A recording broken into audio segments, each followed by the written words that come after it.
I don't really often get to wear this. So when I do, when I do get the opportunity, it's on. Don't really know how to start this video. I've got a good idea. I've got a good idea. There we go. There, that's better. Yeah, this is weird. I feel a little bit spaced out at the moment, but we're gonna get there. We'll finally start the video soon. You know, the lighting is really bad.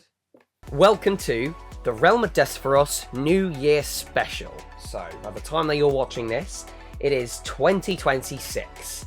Happy New Year to you all. Hope you had a lovely, safe, and enjoyable time, and you've enjoyed your holidays as well. Many of you are probably back to work as well.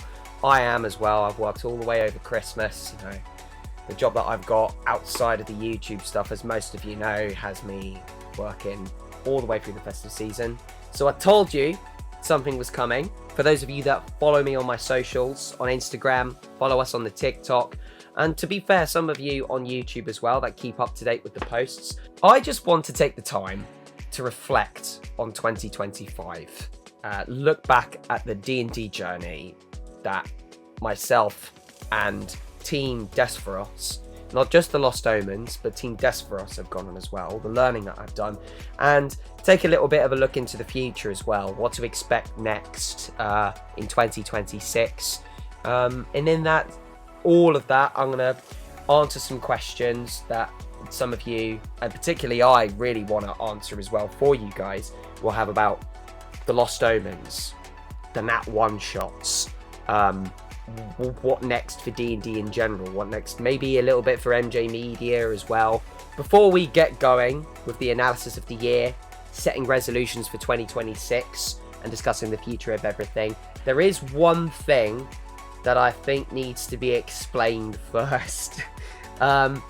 If you've been keeping up to date with the new series, the Nat one-shots, you'd know at the end of the Halloween special, I confirmed that we were going to create a Christmas one-shot. As you may see, there's no Christmas one-shot.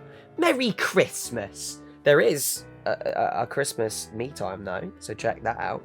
We had full plans to create the Christmas one-shot. I spent a fair amount of time trying to think of something with the time parameters that I had. And I had something cooking. I had something in the early drafts.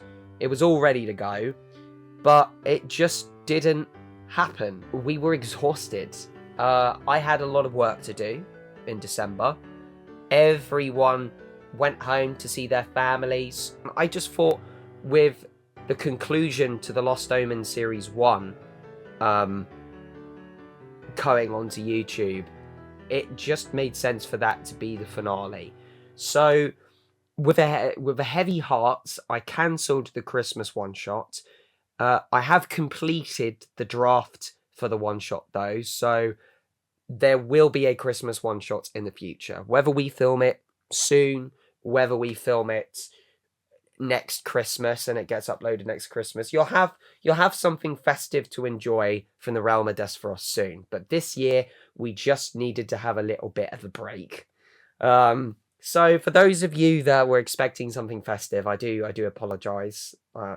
My original plan was to upload something Christmas Day, and then with the editing hell I've been through this year a little bit, I just had a vision that I was going to be putting some stressing on Christmas Eve to upload it in time, and I'm like, that there shouldn't be the expectation to do that. I should be enjoying my Christmas break. I think I've deserved it. So yeah, that's the story of that. I just wanted to get that out the way with first, you know.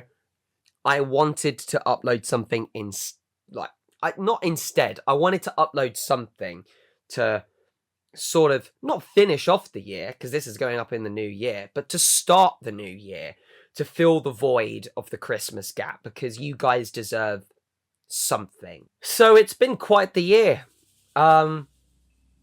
For all of us, I think it's fair to say that 2025 has been, at least for me, a very enlightening year, a very creative year, and it's been so much fun. I've learned so much, and I am really, really grateful for all of the people that have supported me to get to this point. I don't want this New Year special to be all about me.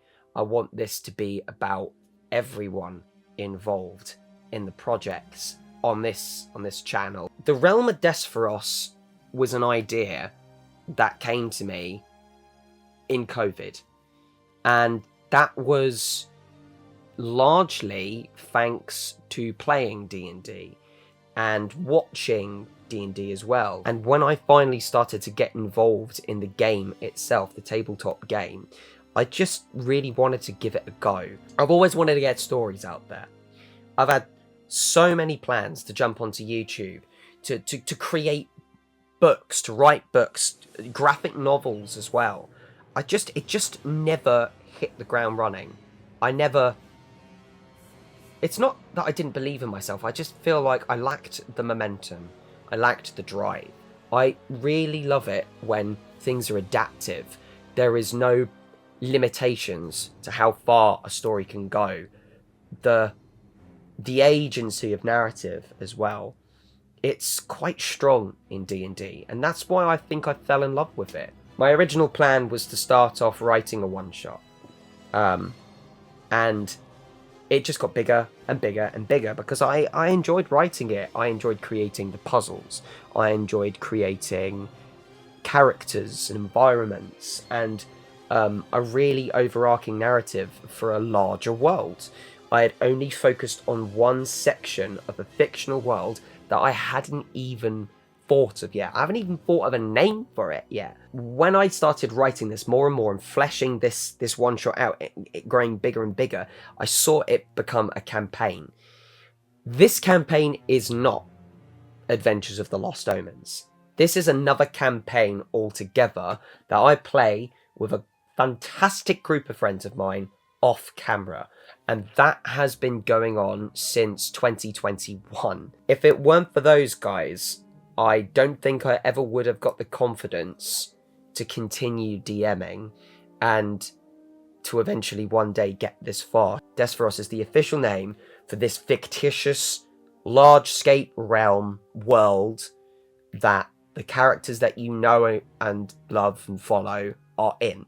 I thought Despheros was going to be forever my D&D world off camera. So anytime someone wanted to be DM'd by myself, I always threw them in to Despheros. When it eventually got to the year 2024 and things were slowing down with D&D, my life had taken a little bit of a different direction and my career as well was very, very full on. I didn't have time to be a DM anymore. It wasn't until Richie, Thalanil, and Ben, Solrax, we all started talking about D&D. My career at the time took a change, and I was very fortunate that it meant that I could spend more time with Richie and Ben. And I had spoken to Richie about D&D before, and through several conversations that we had, he was starting to show interest and he was intrigued about potentially starting a session, and I would be the one to DM, and I was very, very, very grateful. On a trip to Wales, when us lads and a lot of other colleagues that we were with at the time were going to climb a mountain, we started talking about D&D in more depth on the car ride over, and I know for a fact that that was a pivotal moment, that the enthusiasm that was bubbling between the three of us, the nerves that I had to jump back into the world of D&D, because at the time I was going through a lot of feelings of self-doubt, lack of self-worth, and feeling as though anything that I did amounted to nothing. Despite the fact that I enjoyed D&D, it just didn't feel like I was achieving anything by doing it. It felt like I was wasting my time. That everything that I was designing and creating and writing for in D&D, all of these moments and all of this enjoyment, it just didn't prove anything. I'm much better now, and I will definitely say that D&D was a big help in that, because from that moment on, the cogs started to turn for the realm of Despheros to take a brand new, and I would say finalized approach to its presentation. So who was next after Richie and Ben? It was LJ. The legendary LJ was introduced to the concept of D&D, and it was the first ever session was just the three of them. It was just Solrax, Aradani, and Thalanil. The journey began back in the fields of Littleton in a brand new direction. From one session alone, from the way that everyone was bouncing through Littleton and discovering how to play D&D, and I would say very much performed the same way that they do on camera now on YouTube. It was a real privilege. It was very, very exciting. We needed more people. I wanted more people. I was just you know, we got 3 people for a Dungeons and Dragons party, but we got this whole big event room at our disposal. Let's bring in more people.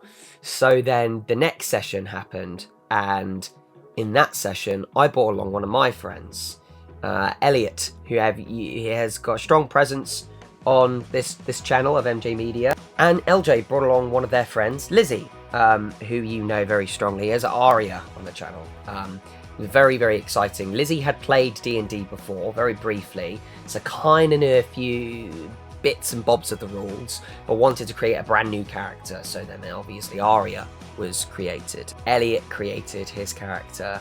Goldrick was his first character, who has been spoken about on the channel before and in the Meet Novarik interview as well. The adventure was that a member of Littleton had gone missing, and they obviously wanted to go find them and help and save the day. This was the point of the adventure where they also met Fluffy, and I've spoken about this to death.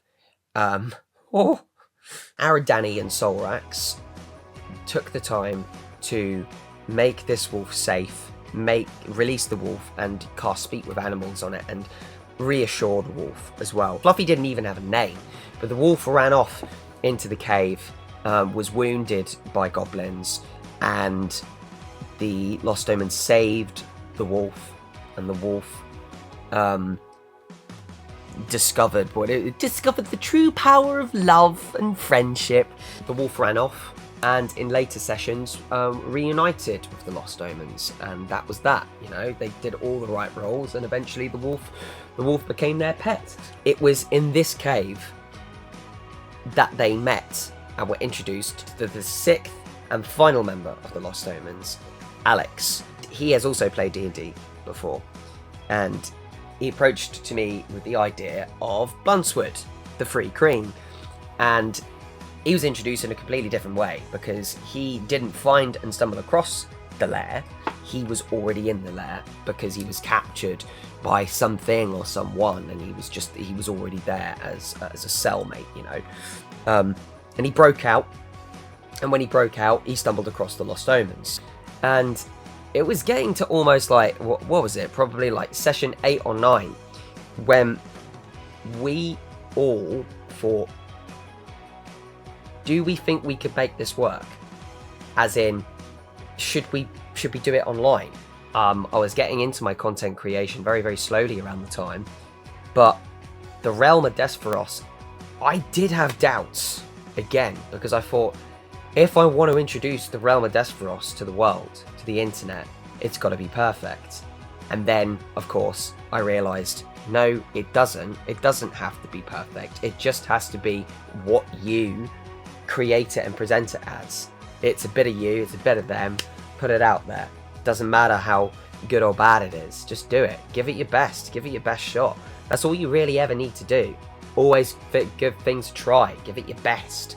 And if it doesn't quite work, that's fine. Stand back up, try it a different way and do it again. And that's very much the definition of what the Adventure of the Lost Omens became. It got to this point where the story could begin again for them in a completely different direction, but also introduce the audience. I've spoken about 2024 enough. Let's look back at 2025 together. Let's look back at the good things, because we got to the point where we started creating and filming the content for the Adventure of the Lost Omens to put on YouTube.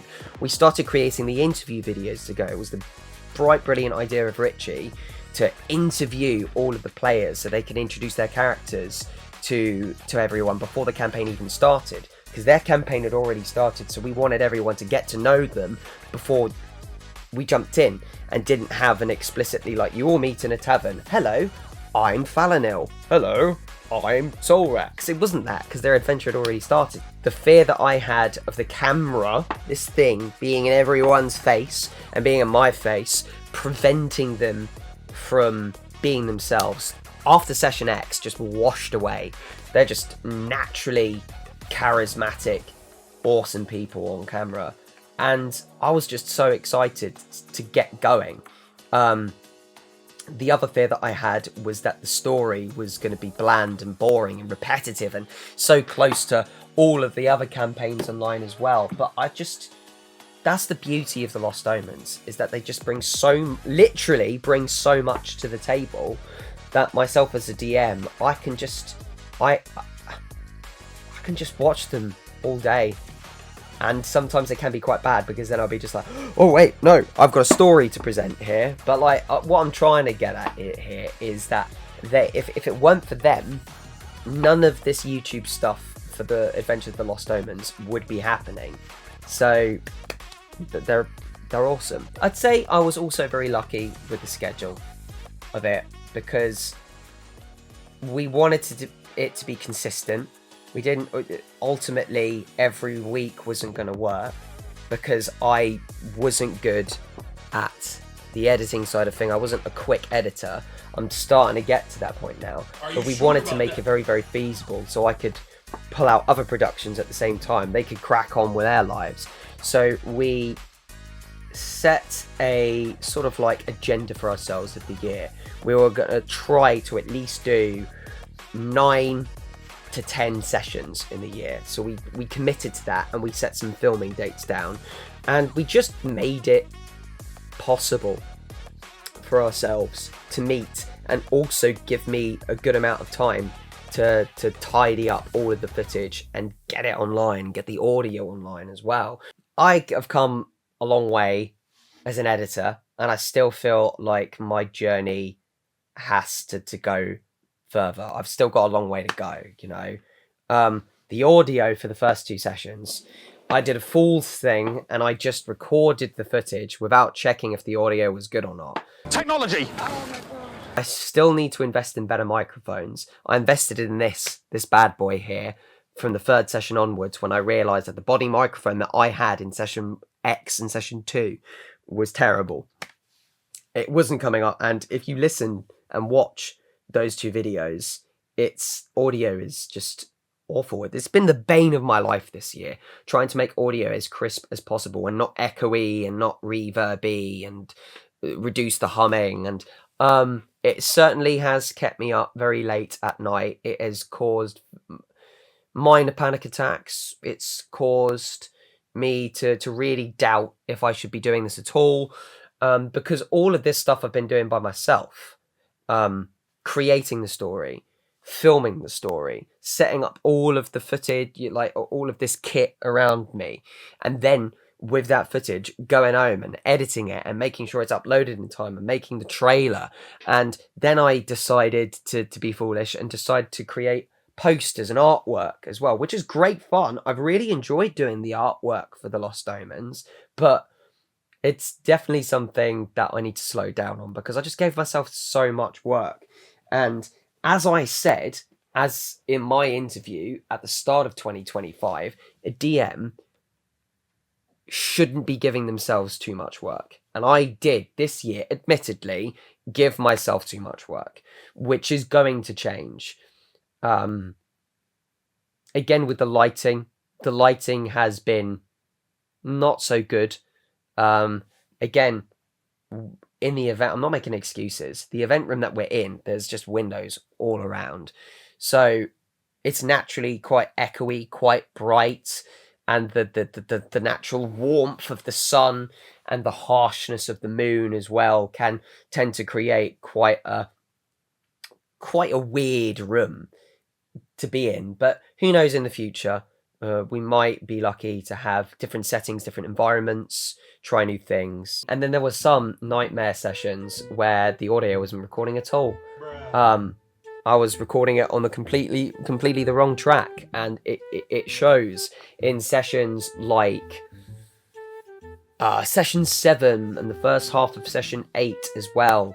My microphone wasn't working. Such a bloody shame. There are so many things I should have checked and done. Like, is the microphone working? Test 1 2. Is the camera working? Sometimes the camera would stop recording. Every half an hour I've got to switch the camera on, and it's just it's a lot of work. But I'm still trying to not make excuses for myself, because despite the fact I've had a lot to do, there will always be different ways to get around it. So with everything that I've learned this year, 2026 I definitely think is going to be a little bit cleaner, at least with the editing and the setup kind of thing as well. Unfortunately, I don't have access to a lot of tools to make it better, but you just make do.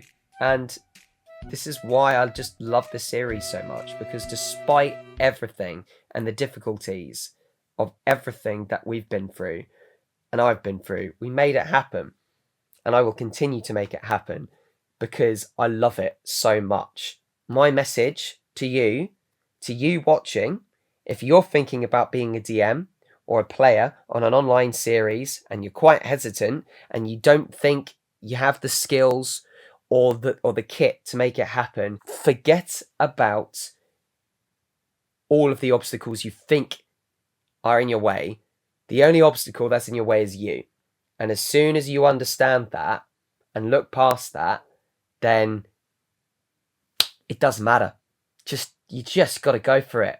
Trust me, it's so rewarding when you do. There's something else I wanted to sort of do, to look back at the year, and it's look at how much the Lost Omens has grown as players and as characters in the story. But to do that, I'm not going to sit here and talk about them. I've had another idea, and they might not like it, and I might not like it, but I think it's necessary to see how far they've grown as people and characters, and also how far I've come as well with my editing. So I'm going to watch some of my old videos back and give some commentary on that, and simultaneously discuss how far the Lost Omens has gone. So enjoy. We're going to start with the Adventures of the Lost Omens trailer. So I'm gonna react to that right now. I see you found your way. Oh my gosh. My hair is receding. Props to my barber. Absolute mad lad for helping my receding hairline.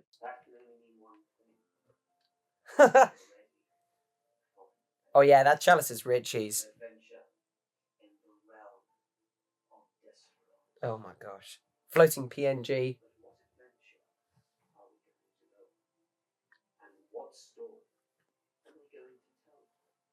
I don't know, maybe Adventures of the Lost Omens. Oh. My newest story. One I've saved just for you. What about the red and blue books beneath it? The Adventures of the Lost Omen. Okay, so the audio clip for that was naff.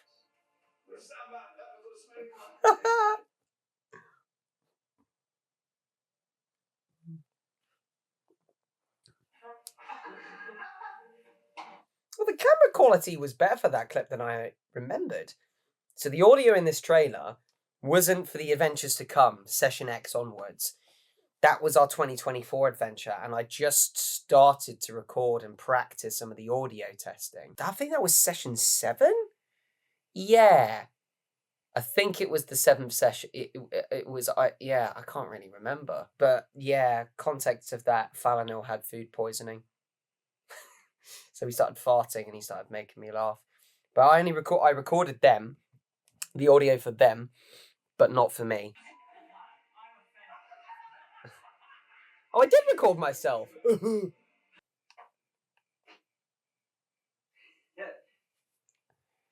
Dear God, that quality. Yuck. Until the... Okay, MG Media, what have you got for us? Now, I can't take full credit for the interview idea. That goes to Richie. It was his idea to have player interviews before the start of the series for YouTube to get everyone into the flavour of who's playing and what characters they were as well before the adventure started. Whilst that gave me time to actually plan Session X and record it, because it was all new to me. What with the cameras and the microphones, my gosh, that was horrible for me to learn how to do, but I'm starting to get there. Kinda. I was the first one to do the interview. I recorded myself and I sent it off to everyone. And I sent it off for everyone to look at and to look over, to get ideas for their own interviews, because I only gave them the question prompt. I largely wanted to be unscripted, because D&D is completely unscripted.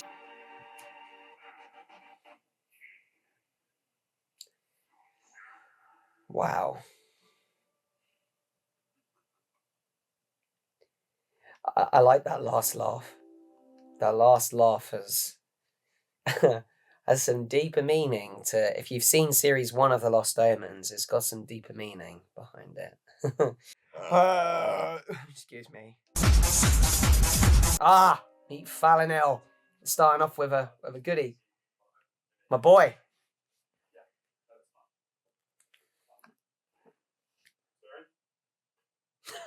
Turn.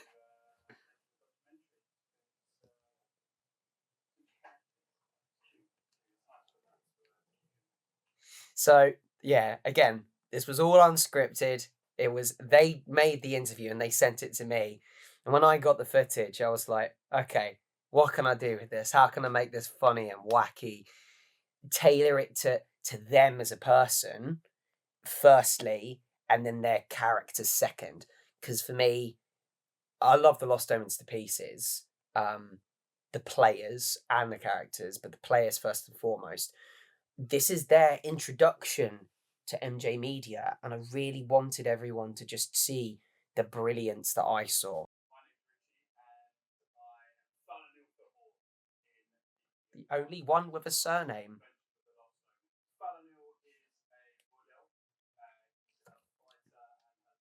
Oh shit, he's a wood elf. I thought he was a high elf.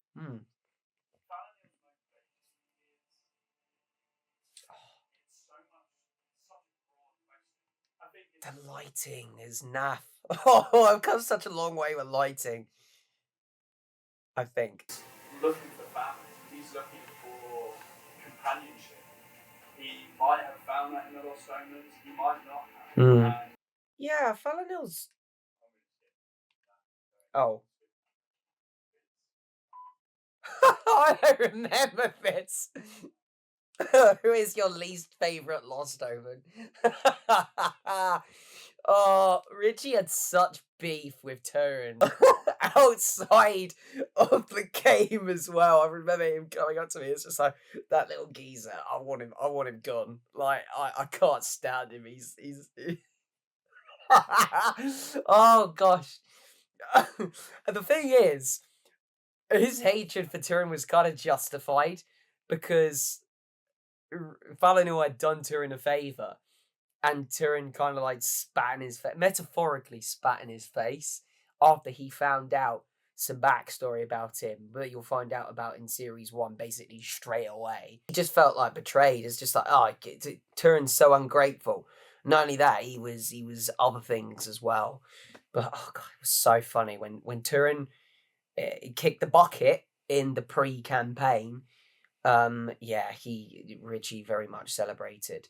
No, I fucking told you before you came through the door what you could and what you I'm trying to speak it, Rich. I've given questions from that. Yeah, look, but I'm. You were going to ask me and I was going to answer. Oh my gosh. The fact that you think you can come in here and ask me those fucking questions. Thalanil and Richie, throughout the adventures of the Lost Omens this year, was through and through everything that he said Thalanil could be and would be.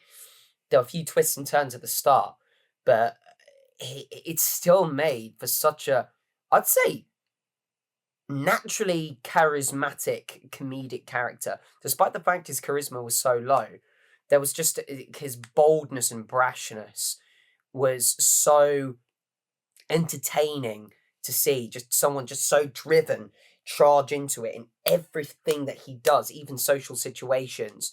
You saw the funny side of that, but also the really cool side of that when his dice finally paid off for combat. He carries 2 hand axes that he likes to use in unison, which is really fun. His hand axes did not last long. I spent a fair bit of time drawing that cover art for the series. In the second session, he just ditched them because he realised that his strength was low, his dexterity was higher. So he decided to ditch them for finesse weapons, the scimitars, and I just never had the time to fix that in the cover art. He's got some meat to him. He seems It's interesting. I really wished the Turin gag lasted longer through the year. Don't get me wrong, there was some fair share of gags, thanks to Richie as well. I think my favourite one had to be 19. 19 is now the most memed number in the Lost Omens.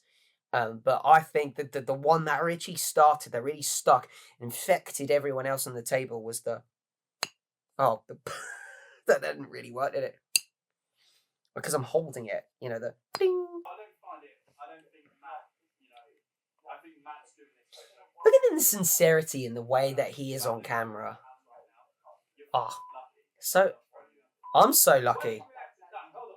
This is just testament to how he is on the camera as well. He's a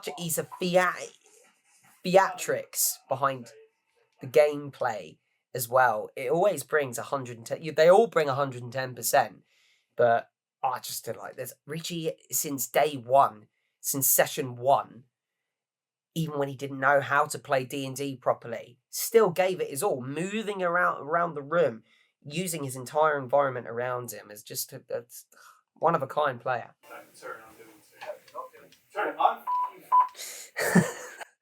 So I'm gonna try and do this New Year's special without doing spoilers, because I largely want you guys to experience series 1 through and through, without me ruining that in this special. One of my favourite things was making Matt the DM absolutely himself with laughter as I'm unstuck and making simple fun was a... Yeah. I've noticed how much he enjoys making myself laugh.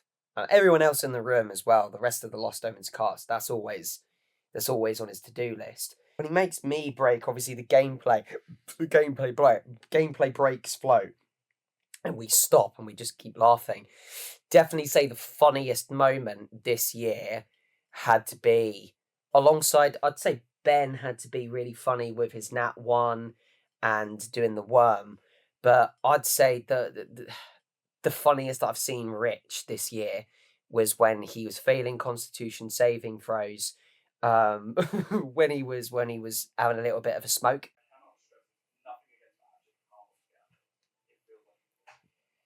So that's fun. Thalanil achieved what he wanted to in this series. He left Littleton. He got stuck in as well. See how far he could go, how far he could take him. I'd say emotional depth for Thalanil was certainly achieved when he realised that the bond that he had with Solrax and Aradani. But I'd say mostly Bluntsword, to see how far he's come. Not just as a typical I walk forward and I'm a fighting sort of guy. There are hidden bonds between the lines. When are you like seriously? I love the gimmick of this, his hatred for Turin. Recorded that audio separate.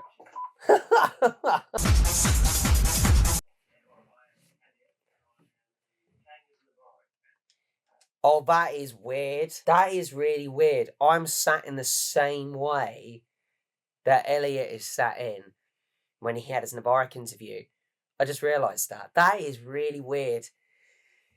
Unintentional. This was when we were starting Me Time as well, and if you've been up to date with the podcast, it's no hidden secret for our discussions about how far we have come on camera, and I will say Elliot has come a very long way as well. He doesn't hide from the fact that he was once nervous on camera as well. It's out of his comfort zone. He's not used to performing and feels a little bit on edge. And I'd say this video somewhat reflects that a little bit. But to see from what he was in this interview to where he managed to get to at the end of session 10, it's nice to see how far my friend has come.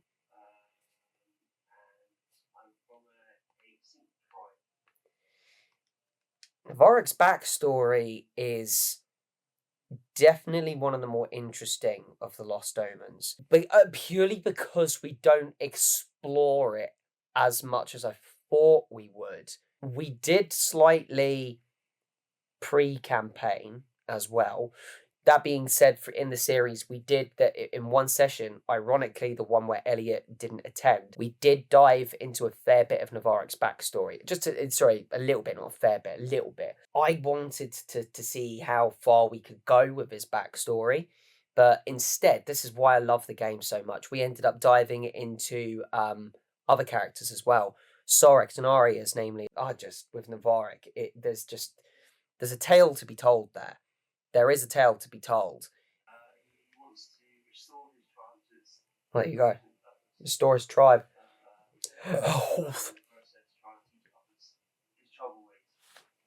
Okay. His tribe being taken out. Goldrick. My goodness. So, I mean, we've spoken about this on camera before, and I'll say it again for you viewers. Novarik was not Elliot's original character. All of the Lost Omens on camera, Aradani, Aria, Solrax, Thalanil, and Bluntsword, they were original Generation 1 characters, you want to say, from the pre-campaign. Elliot's first character was a barbarian, a human barbarian called Goldrick. And he only lasted 4 sessions. And I tried to be as kind as possible as a DM for a new player. And he did succeed his first set of saving throws, but unfortunately he failed his second set when he was downed again after a vicious bugbear attack. And ever since then, Goldrick's demise has not been forgotten by the rest of the team, myself included, and has inadvertently become a bit of a meme. But hey, if Goldrick didn't fail his death saving throws, then we wouldn't have had Novarik.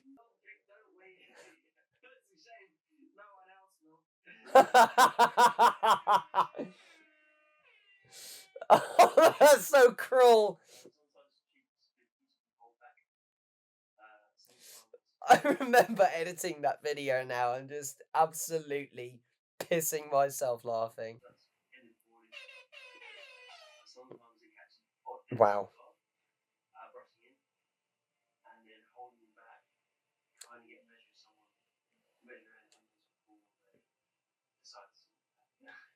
Yeah, you very much reflected that in the campaign as well. The only time I think Novarik rushed into something was when it was relevant to his backstory. I now see how in character it is him holding back until the time is right. And that very much reflects in the latter half of the series as well, in some certain sessions as well. It's just, it's really interesting to watch. Oh, God. Oh, dear. Oh, the Goldrick memes are a little bit much. Oh, Radic.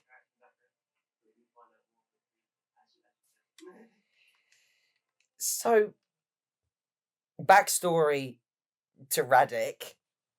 Novarik was introduced to me in one of my first ever one-shots. It was my first ever one-shot I'd ever written as well. And that was Novarik's introduction. It was Elliot's idea to create Goldrick's master. And then I read his backstory there and then before the session, and there was Radic. And I can't give too much away about it, but you will learn so much about Novarik and Radic as a couple, I'd say.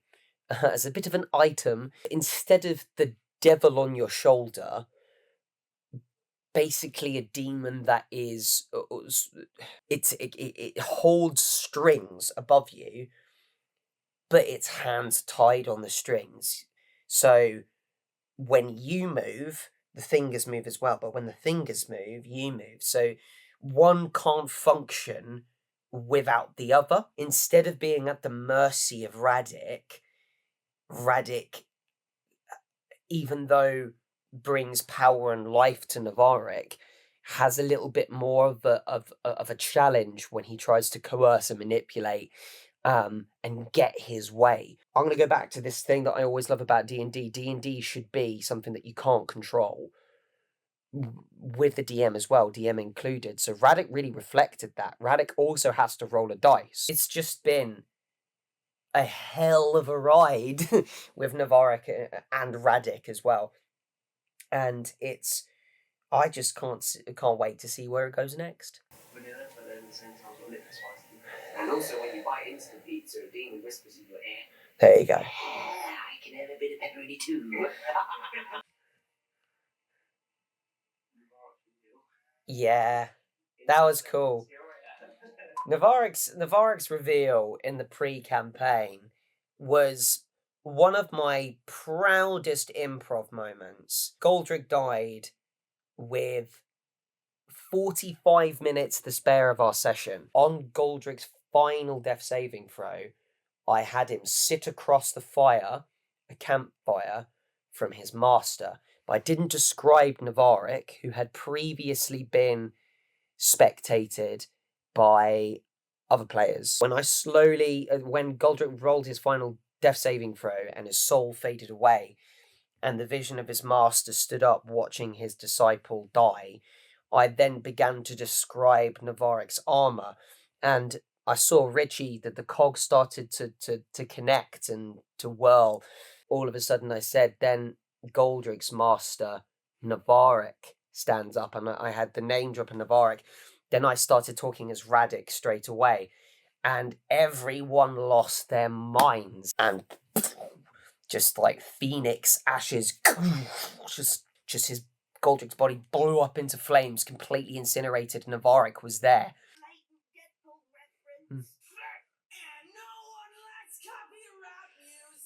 Oh my gosh, the hell I've had with copyright music this year.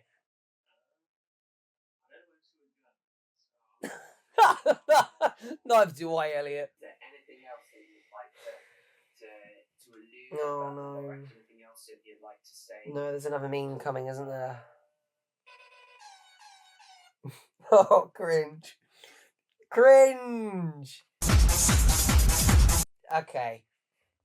Look. Listen. I really enjoyed making everyone's interviews for the Lost Omens, and I love them all. And I know Richie's finally going to get his way here, but if I had to choose a favourite interview, it's got to be Aria's interview. I was in stitches from start to finish during this. There was just, it was so much fun.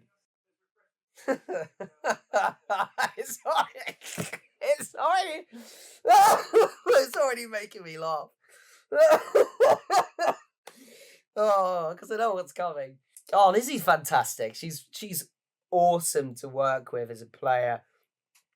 The sincerity that comes across with Aria, the youth in her character, as well as her intentional naivety as well with her backstory, but the way that she interacts with other players, with sincerity, to see that when that act drops and the real Lizzie shines, and then she jumps into another character, and this different portrayal that she does here in the interview, it just shows the sheer range of her skills as an actress, and that's really cool. Hi, I'm Lizzie, and I am Aria in Lost Omens, and she is a fawn, and and from Remember, fawn to tear, they go both go hand in hand. Potato, tomato, tomato, that sort of stuff.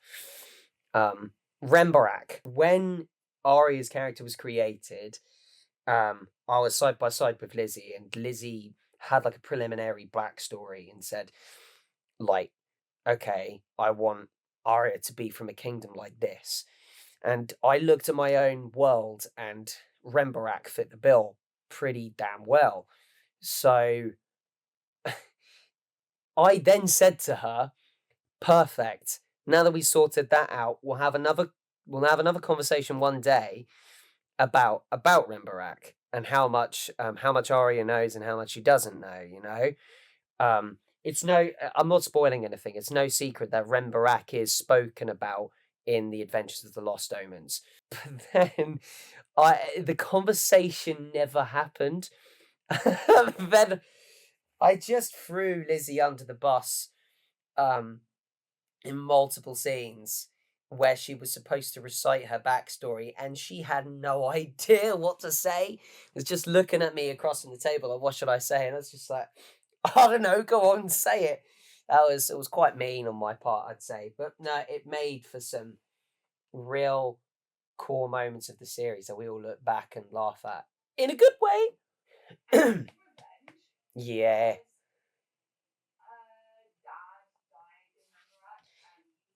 Here we go, point in case.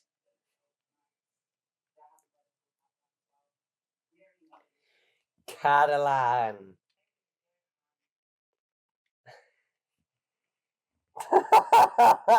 Johan. There you go.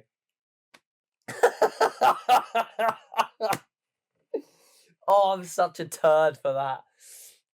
She was supposed to tell everyone what her dad's name was. I didn't tell her what Aria's father's name was, so she just improvised on the spot and said Johan, had the room in fits. And after the session was done, I'm like, well, that's blatantly not your father's name. And she was rightfully so said, well, how do I know? You didn't tell me. I'm like, yeah, I'm sorry, that was a bit mean.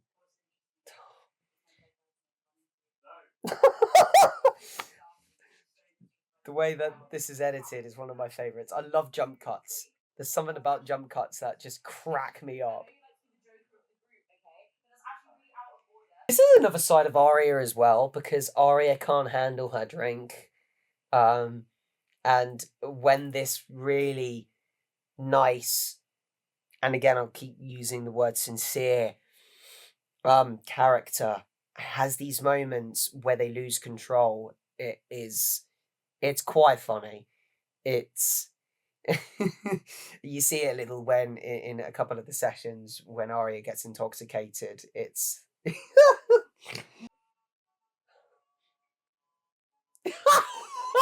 forgot about that. That's wrong, so I'm gonna fix that right now. True. Aria's got quite a strong sense of justice. Oh, Matt's elven cocktail. Ariachnid. Amazing. I really want Aria to use her druid abilities more. Ariachnid has appeared twice on camera. Monkey Aria has appeared. Monkey. has also appeared. She has transformed into like a giant ape. Just, Lizzie, you have the green card from me. Go nuts. Go nuts. Go as just crazy as you want to with your magic and everything with Aria. Just go for it. That's one of Matt's cocktails of raspberry elven spirit. Okay, balls. Here at MJ Media, we don't condone the use of Oh my god. My haircut then. I look like an old man. An aging old man. Oh gosh, I did not look good. I look good now though. I'm going to have some of it now. See? Absolutely fine. Jump cut. That was one of my favourite jokes to make in the entire interview run. It was so funny. You or Aria? It is a bit personal question. Why does it matter? Huh? Why does it matter? hmm I think Matt is a really great PM, and everyone's Cheers. fun, and the story is about choosing family, and I think that's really special. That is, isn't it? Yeah. The first theme that I've interpreted on my channel is the sense of belonging and family, and that's something that I stand for as a core value in me as well. They're also trying to find where they stand with one another because they're a brand new team. So they, you know, I know a lot of D&D podcasts and adventures do the same. I just found it so interesting to explore that firsthand with a brand new team in a brand new setting as well, particularly with the context that I know about these characters, you know? Oh, yeah. And she came back and she got really great animation. That's crazy foreshadowing. Crazy foreshadowing for a certain point in the series. Aria throws up again when she threw up there, she threw up on comedic terms because she was intoxicated. She threw up for a very sincere reason in the series.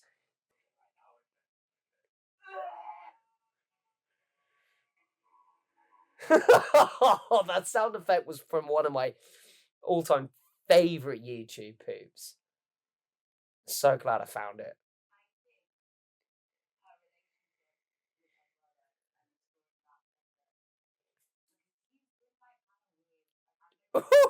The bond with Cadlan, it was jumped into straight away in series 1, and boy did it take some twists and turns that we didn't see coming. Yeah, it was quite something.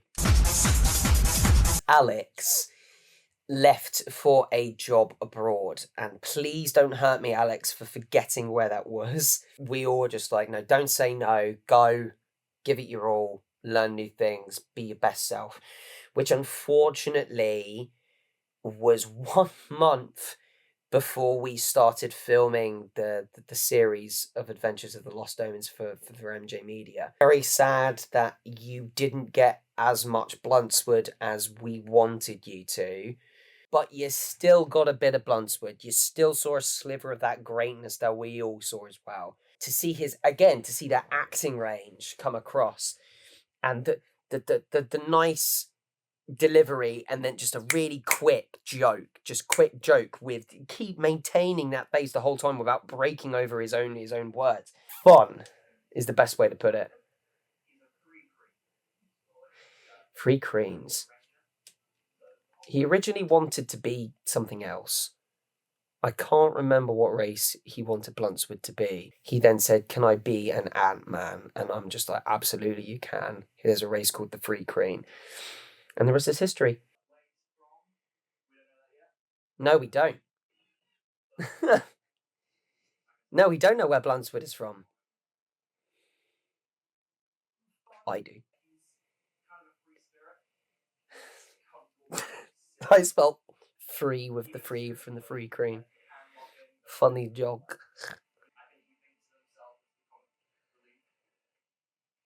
Yes.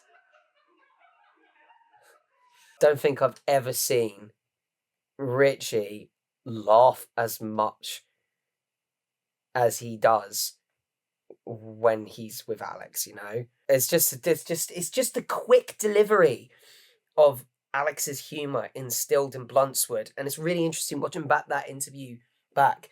How Bluntsword thinks he's the youth of the group. He's the joker and the comedian. He tries to make everyone happy and smile. You can really see that trait in Alex come through in the Little Free Green, and it's fun and making everyone smile in the room and instilling that much needed light. Such a privilege, I'd say, to have.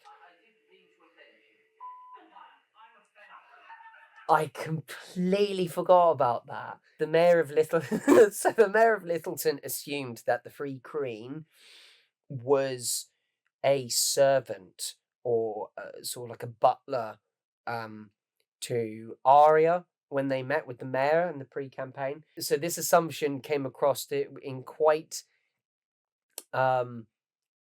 quite a nasty undertone, and Alex straight away just said, forget what we were trying to do, I'm offended. It was quite funny.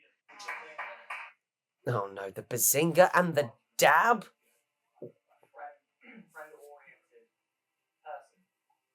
It's just that they can't speak near amount. Yeah, Free Queen can't communicate verbally. It's non-verbal and telepathic, which is fun.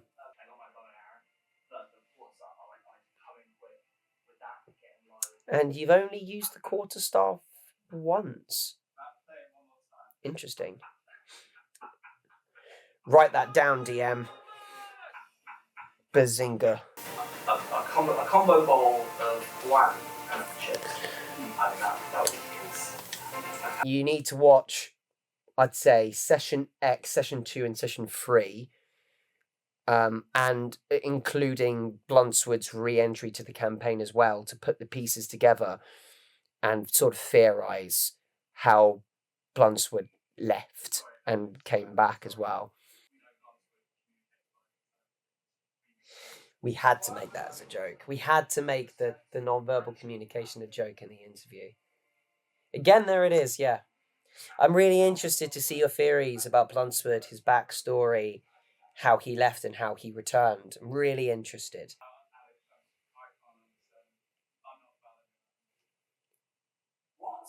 I really enjoyed making videos like this. I really want to return to that sort of form at some point. We will see. Oh my gosh, I forgot about this.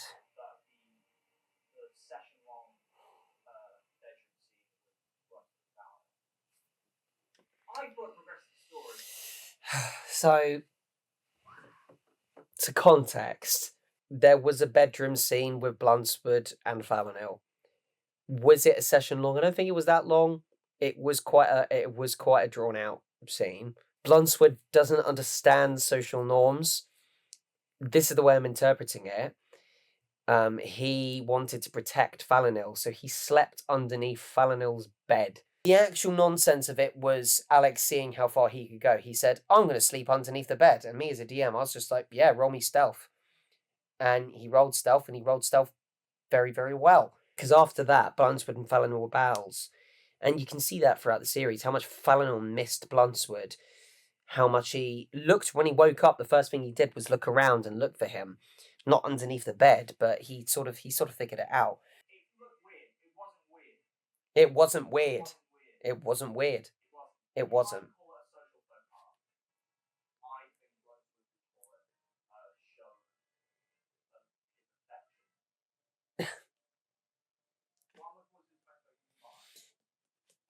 Ah, I loved this scene. I loved this because it was Alex's real life departure, his bow out before he left the country to his other job, but also a chance for me to keep Bluntsword on the sidelines, having complete freedom of how he left and how he came back in.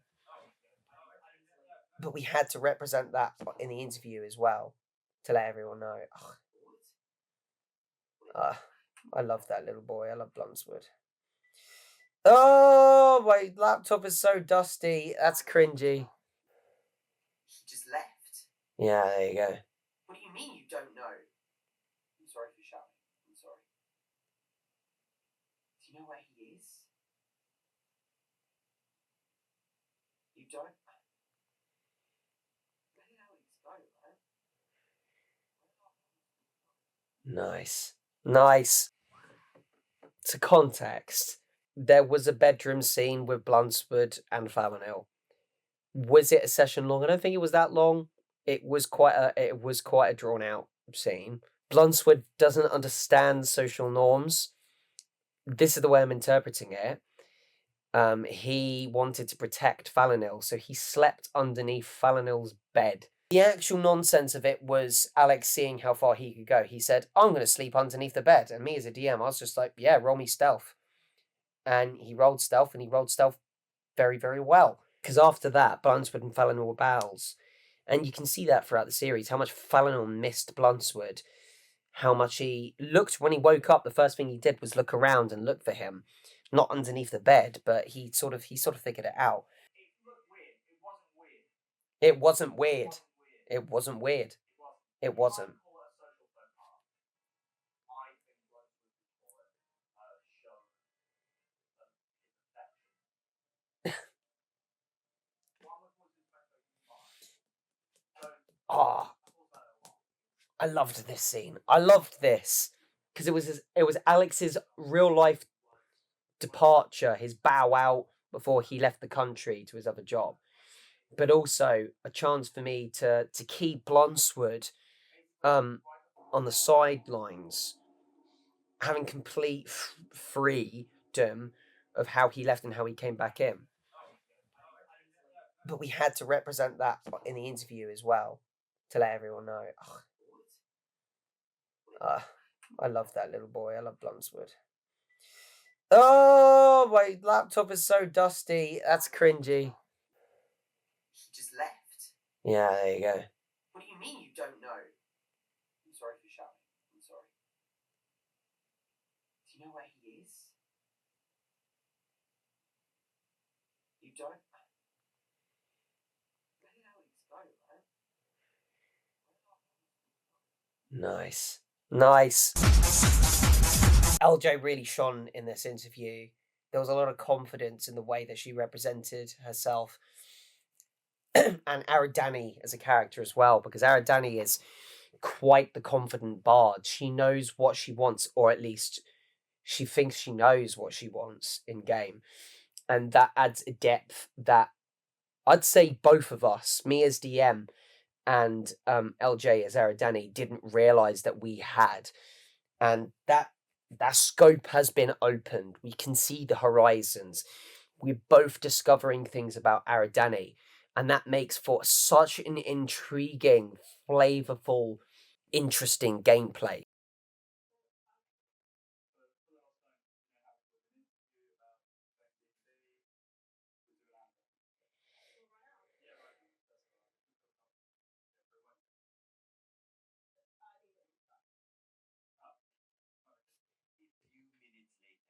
Oh, for the SpongeBob sound effect. Fluffy.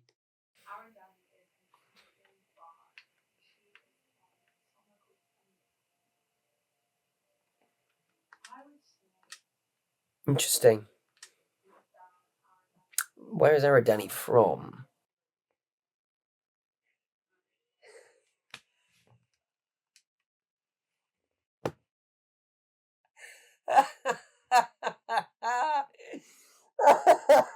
Sweet.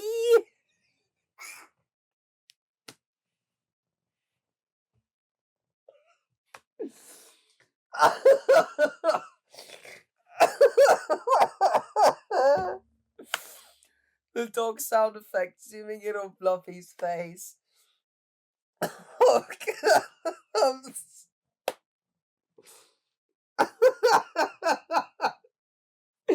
I've got to rewind that. LJ, I'm sorry, you're probably saying something really important as well.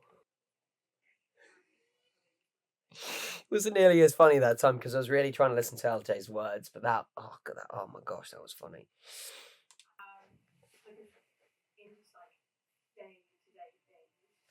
So I'm really locked in here. I'm again, this is how I describe Aradani, interesting. So I'm really, really locked in with these words now to see how far LJ and Aradani has come since this interview. Oh, it certainly has.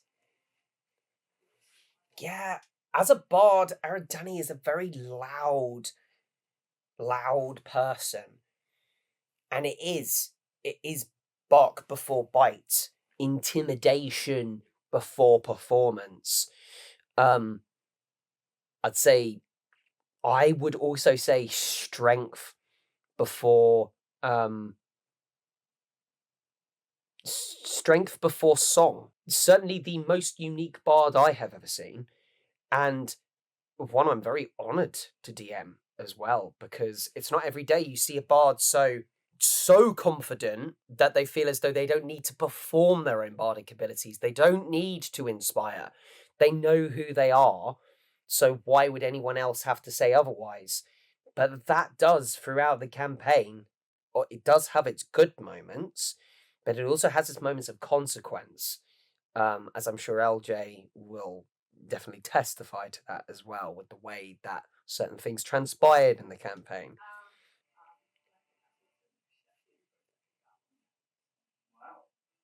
Looking down on... Hoorah!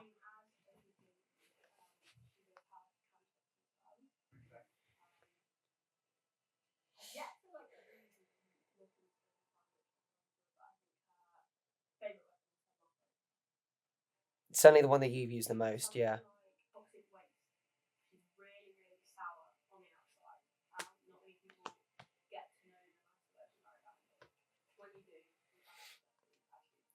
Yeah, that's cool. That's such a cool comparison because, yes, I will agree, Aradani is quite a brazen bard. So the first time that you're introduced to her, there's this hard exterior, very... It represents that with the tiefling, with the horns, the red skin as well, a very devilish appearance. So you think as though, like, oh, I don't think I'd be able to get along with this person. But then you realize the sense of devotion and care she has for herself, but also discovering that she is capable of bonds and relationships and looking out for others. And that, first and foremost, is discovered with Fluffy. It does crack the nut a bit and reveal the soft center.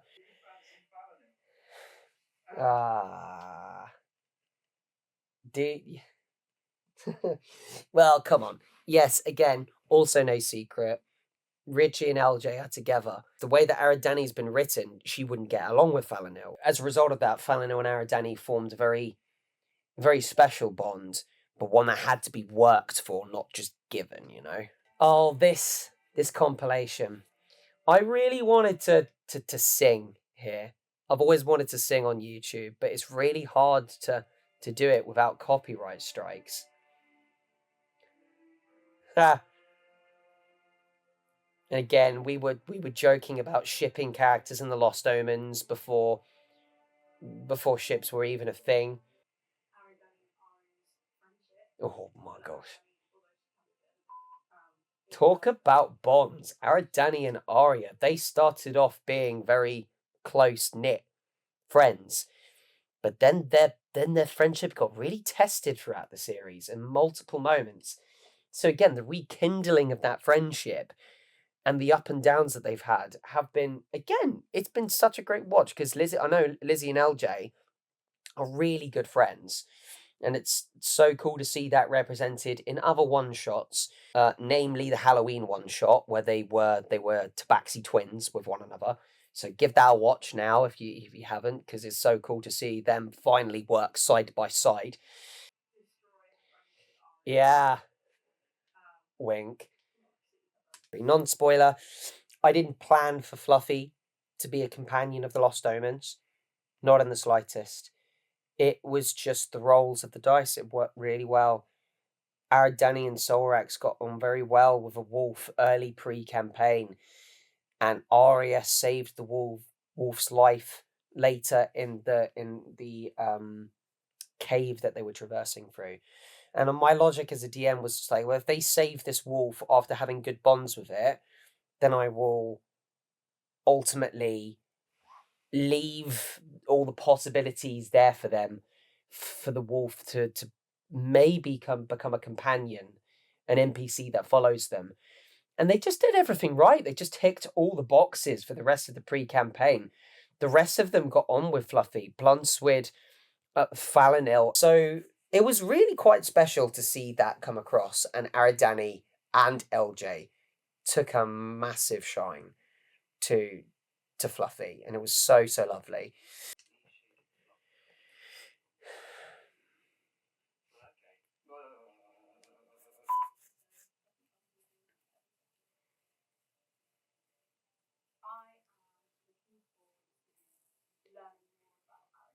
And we really did learn a lot about Aradani this year. We will continue to, LJ, and I hope you will join me on that journey in 2026. All of you. You think that bothers you still? I think on to something better. I thought love was only true in D&D. Solrax. Oh, Lord. Solrax. Ah. Now, out of everyone that's been on the table, I'd say Ben had the most experience with D&D because he's played a lot of Baldur's Gate 3, and he does flex his knowledge a lot throughout the campaign. But Solrax was, I remember, just one evening sitting down with Ben and spending like an hour and a half discussing his backstory and his character with him.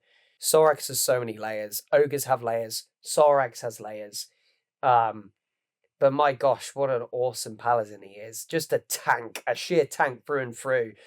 Monster in combat, but a social dork when it comes to other situations. Solrax just, he fumbles the bag big time with his charisma.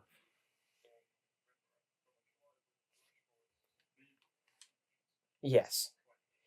No, Solrax isn't from, I want to clear that up, as Ben does in the interview. Solrax is not from Rimbarak. He is from a nearby neighbouring set of woods to the kingdom. The woods of Denderan he is from.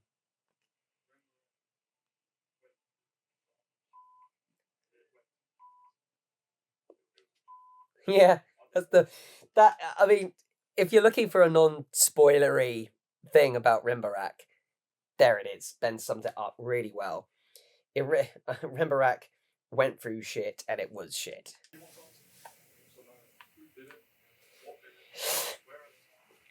He's an Oath of the Ancients paladin, so he's doing this on behalf of his tribe and his deity's wishes. He's not. You'd think Solrax would be over vengeance, but he's not. He's trying to thwart the evil in the world whilst representing who he is and where he's come from as well.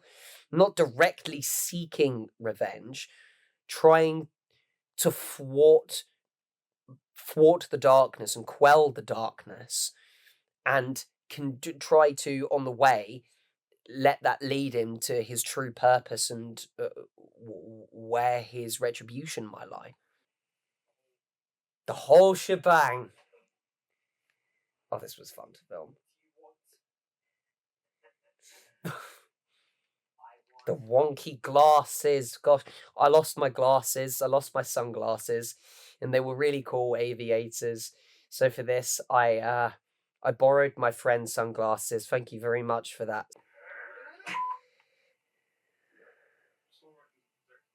Yes.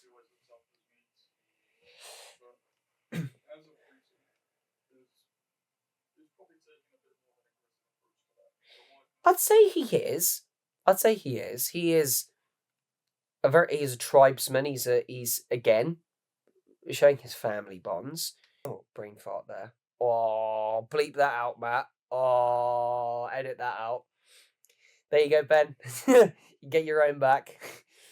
When he got the Solrax, the soul axe, he then approached me as a player and said, like, no, this is great. I want it to have dynamic gameplay, because the whole rule of two-handed weapons is you're not allowed to hold a shield as well. So he said to me, like, I want more power, but I want less defense. I want to see where that gets Solrax and see if that makes him a bit more cocky. You know, a paladin that's got a load of power and trips up and slips over when he thinks he's unbeatable makes for something eventually I think we can unpack together. And unpack we did on multiple occasions. Obi-Wan Kenobi. The new addition was awesome. We'll just boost that efficiency. It's sky high.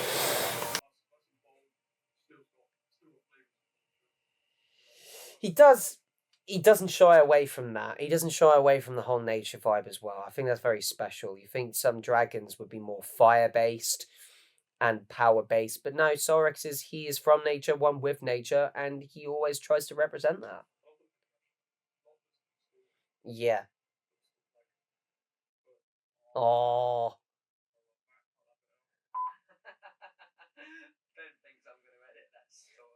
So this scene here was recorded right after we had the conversation about his backstory, which was.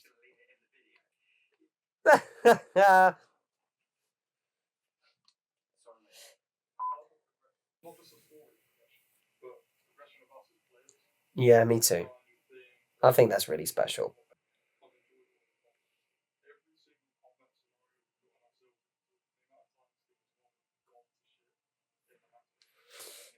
And that's a really refreshing part to analyze as well post story, because for a lot of the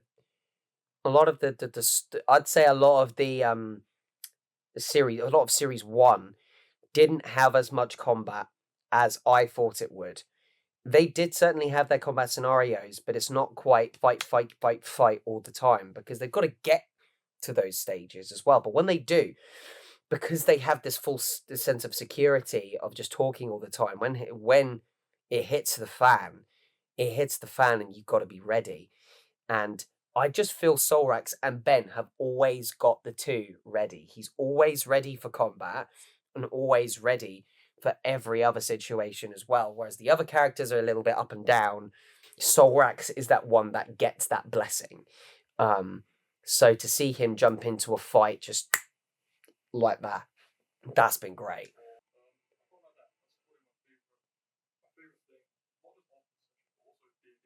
Yeah. That's cool to have someone ready for that as well. I love exploring characters, but you can't just do that.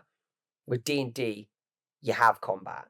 That just shows the strength and survival of the characters.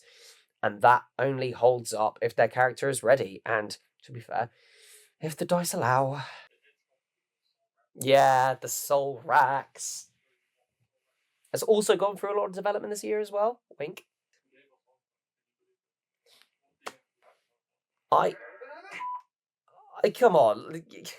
on. I give you homework because I know that you're capable people. That's been the Lost Omens recap sit down. I'd like to sit down in front of Session X and 2 and all of that stuff. And maybe for future videos, if this is something that you've enjoyed, I might sit down. But I don't tend to like to react to too many things, because there's a lot of reaction channels out there. But this was different. This felt a little bit more like a retrospective thing, because this has been a very difficult year of growth, but also a rewarding year of growth. And I wanted to analyze that firsthand.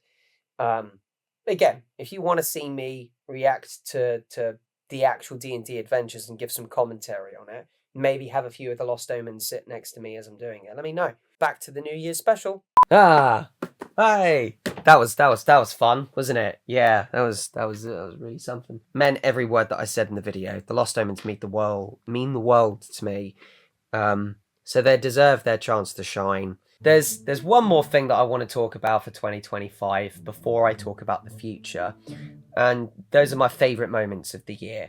I'm going to give a top 5. Moments of this campaign this year, this series. I really enjoyed session 7. I really liked the way that the characters presented themselves in that session. Not only for the questions that they asked and the different style of confrontation that they showed, but the way that they demonstrated their acting skills. It was barrels of laughter. I've laughed a great deal in D&D before, but that is up there as one of my favourites, Session 7. And purely because I got to get my teeth sunk into a new NPC who is a little bit more on the wild side as well, rather than just a calm halfling or a monster that doesn't say anything other than you know. It was really fun to be, this person who is a little bit more laid back and doesn't really care if anything goes tits up because everyone's having good time. Well, I'm certainly having a good time because that person fell over and hit themselves on the head. It was quite funny, quite painful, but quite funny. You know what I mean? It's just, you get to go with the flow, and different characters gives me a chance to explore my own narrative in a different way, and that's fun. Session 8 has also got to be up there. That was funny. The introduction to the Western Plains. Finally, the story had opened up. It's taken them so long to travel through these sets of woods and finally just be opened up to this brand new environment. There's a vast section of green and so many different landscapes and things to see and wildlife blooming.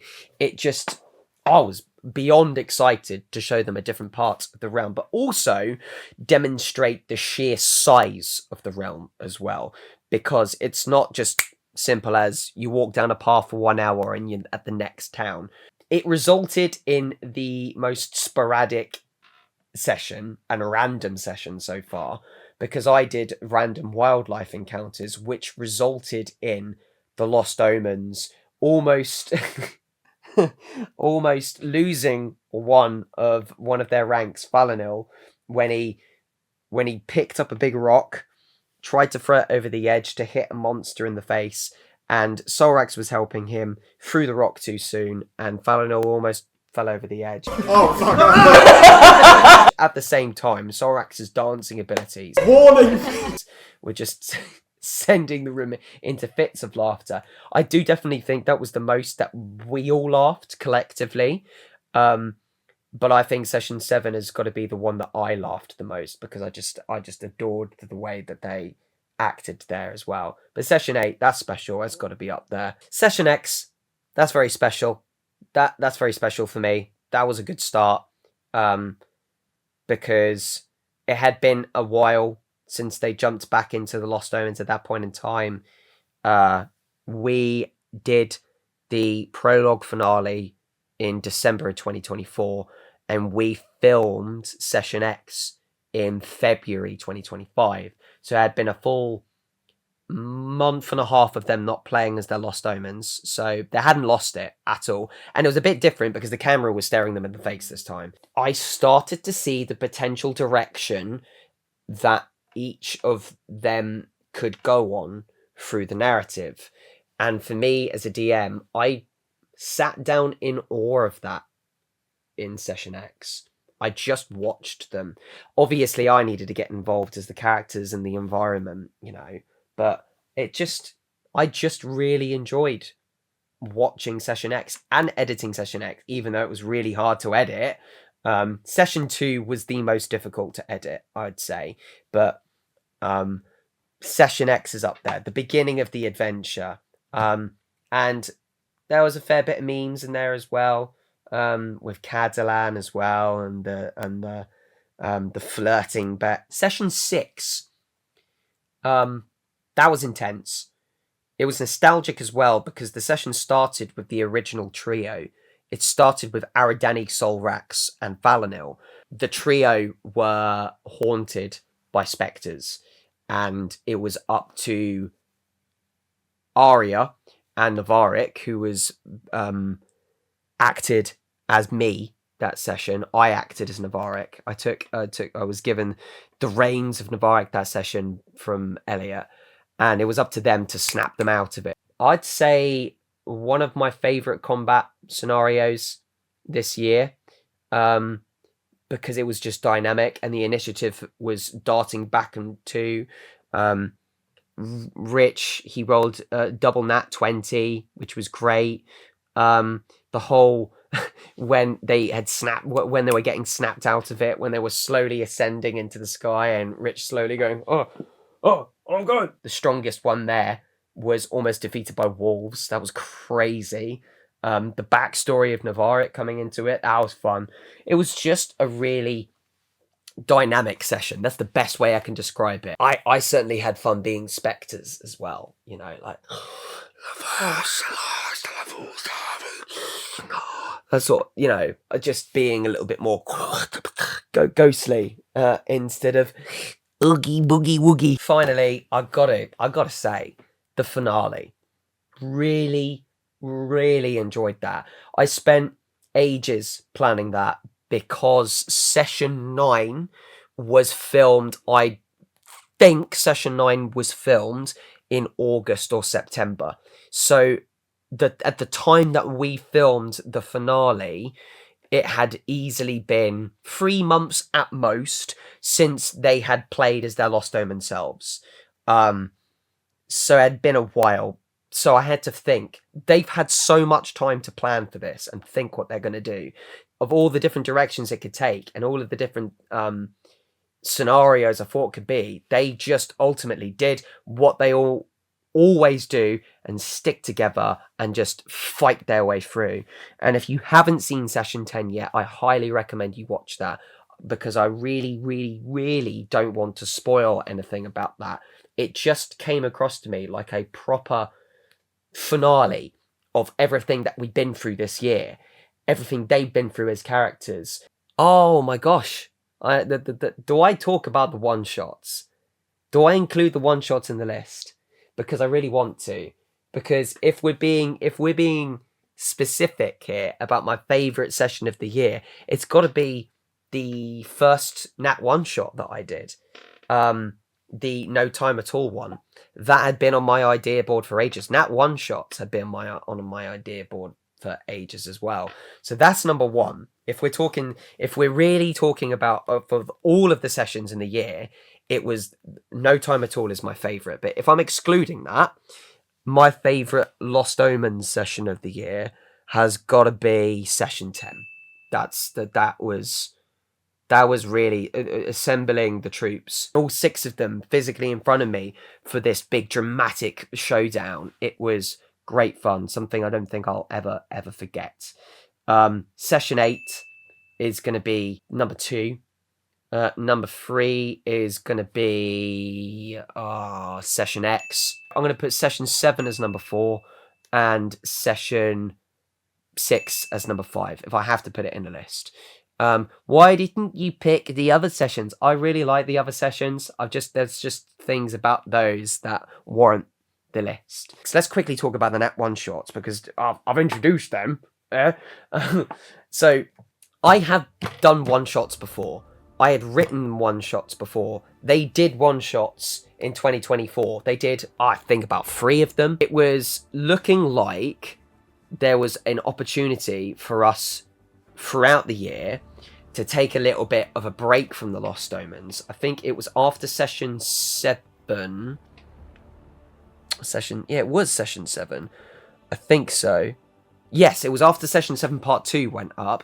We thought that was a good time for the Nat one-shot. And it was around that time of the year anyway, when session 7 was going up, that there was a little bit of a break in the schedule and everyone kind of wanted to try something different.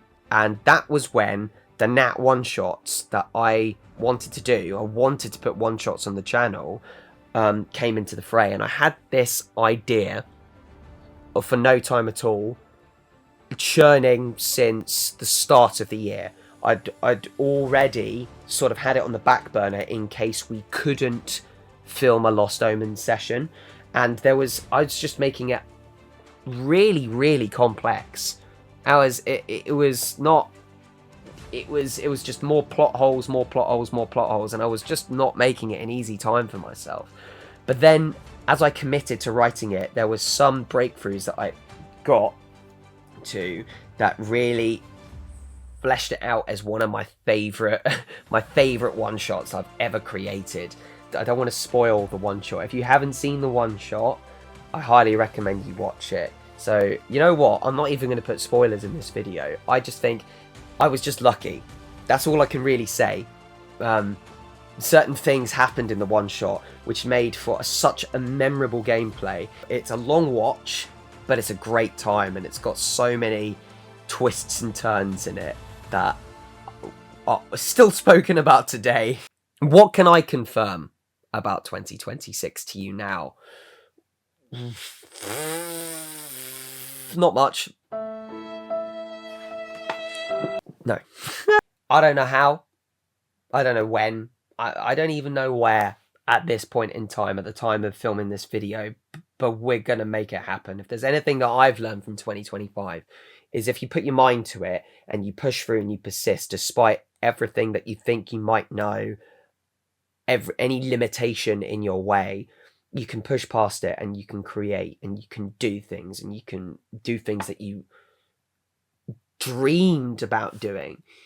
And I am going to continue this D&D adventure. The Realm of Despheros is going to continue next year, 100%. I can confirm that at the very least. Adventures of the Lost Omens will continue. I'm so excited with the vision I have for Series 2. The Lost Omens know nothing about it.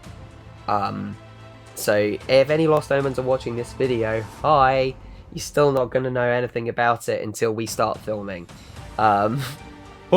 When is it going to start to come out again? Look, realistically, I want to say the same time. I really want to say that it could start in March. But there are quite a lot of things going on in our lives at the moment to potentially create that into something quite difficult to achieve.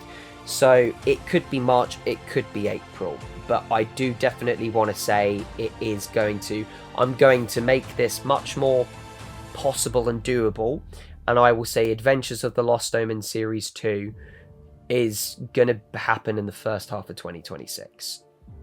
But I can't make any promises. Just know, 2026, Adventures of the Lost Omen Series 2 is happening. And boy howdy, I am so excited to present that to all of you. It's gonna be crazy. I can't wait to get stuck into that. The Nat one-shots will continue as well. You know that the Halloween one-shot is definitely going to happen in 2026. Festival of the Damned Part 2. We will get that to you in good time. That will come out on Halloween, and you can see the conclusion to the festival, the one-shot characters festival shenanigans. There will be a Christmas Nat one-shot. It could be the one that I've got on my idea board for this year. It could be something completely different, but rest assured there will be a Christmas Nat one-shot in 2026. If there isn't a Christmas Nat one-shot, you can pepper me with snowballs. There will be more Nat one-shots. I've got some plans for some really fun ones. The things that I like about the Nat one-shots is how different I can be, not only with the different part of the realm that we're in, but the style at which I present it, and the characters that I am as well, and the different types of the mechanics I get to just really focus on. So bear that in mind. Nat one-shots will continue in 2026. I don't know how many. I don't know when. That's the whole point of Nat one-shots. They're not necessarily tailored to holiday events all the time. So just bear that in mind. It's going to be... It could be just a completely different style of story. So just bear that in mind. Who's going to be involved in the Nat one-shots? That would be telling. The whole greatness of them is that I get to bring new people to the table. That's something I really want to open up to. So if I can, for the Nat one-shots, I'd like at least 50% of the bench to be offered to new people. The remaining 50% of the bench for the Nat 1 shots will be offered to the people that have done the Nat 1 shots before. And that will be Team Omens and, again, Team Despheros, the people that have contributed to Despheros before. If they want to, that is anyway.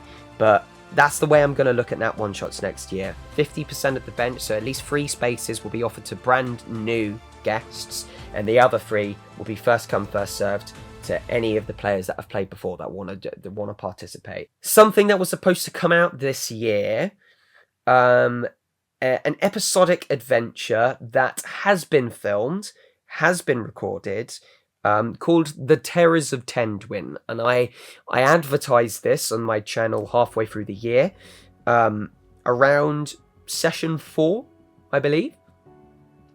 It involves brand new guests, one of which was Ethan.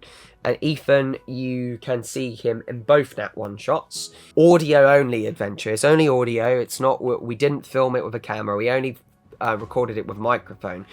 And 3 others that you will discover when the episodes eventually get released.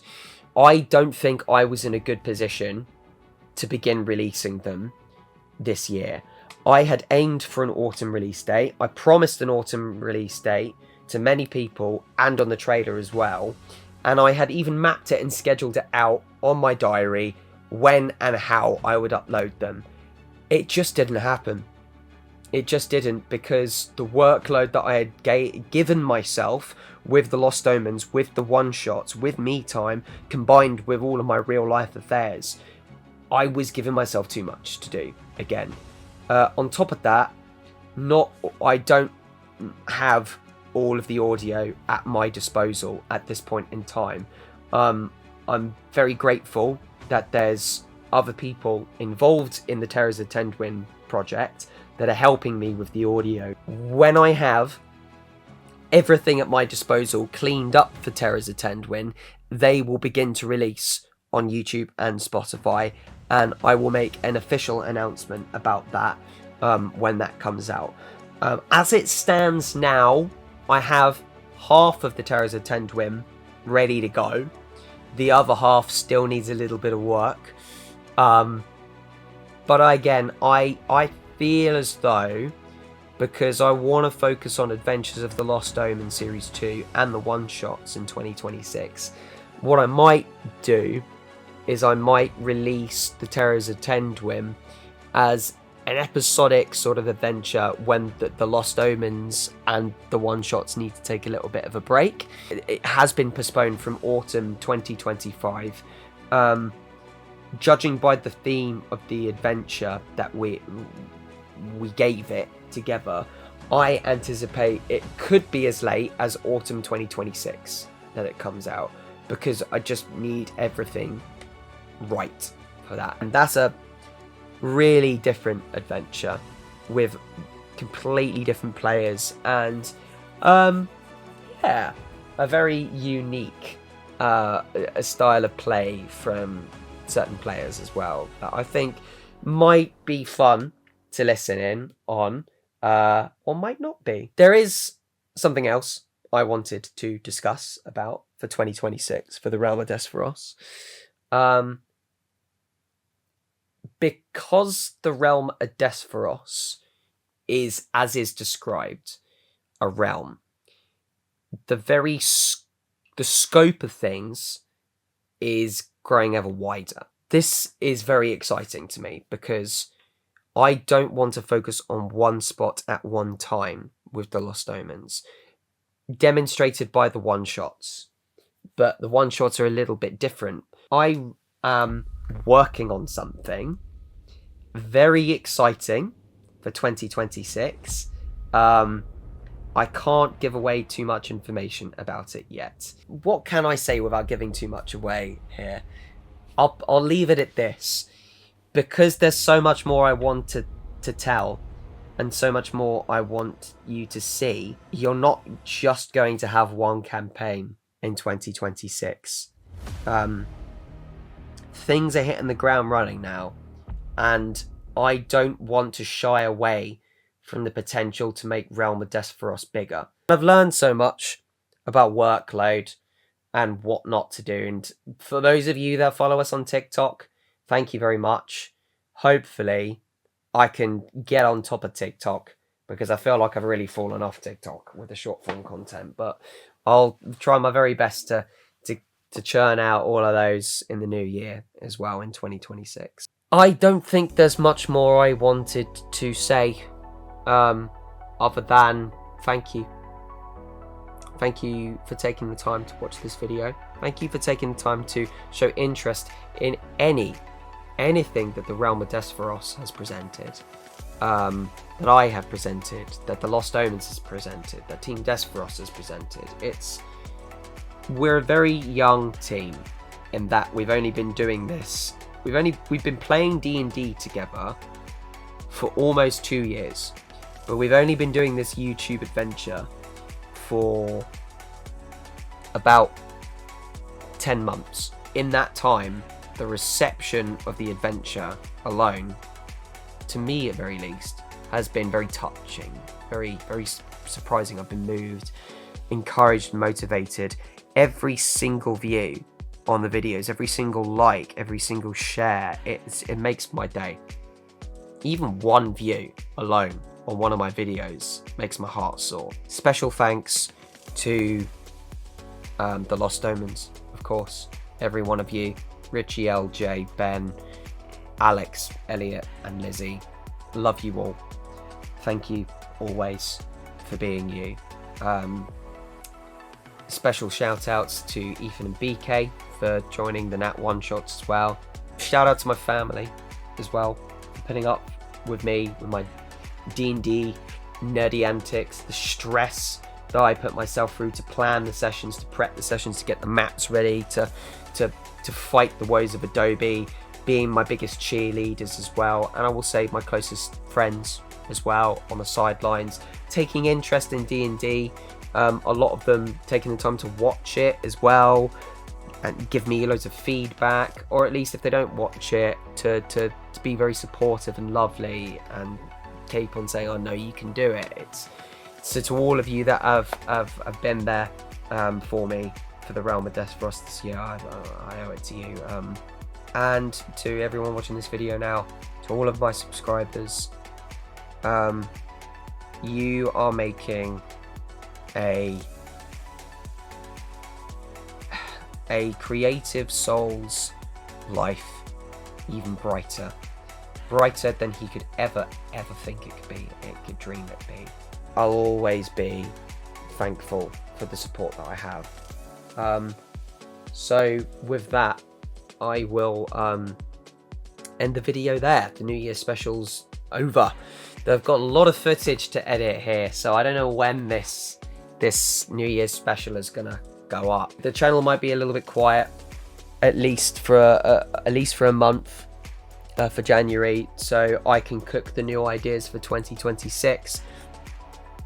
But when we're ready to start telling stories again, you will know. Trust me, you will know. And it's gonna be fun. It's gonna be really fun. So until then, lots of love to you all. Like, share, spread the love and care. And from me, from Thalanil, from Aradani, from Solrax, from Bluntsword, from Aria and Novarik, and Radic, and Janelle, and Fluffy, thank you very much for watching us in 2025, and we hope that you stick around for a very exciting 2026. Take care.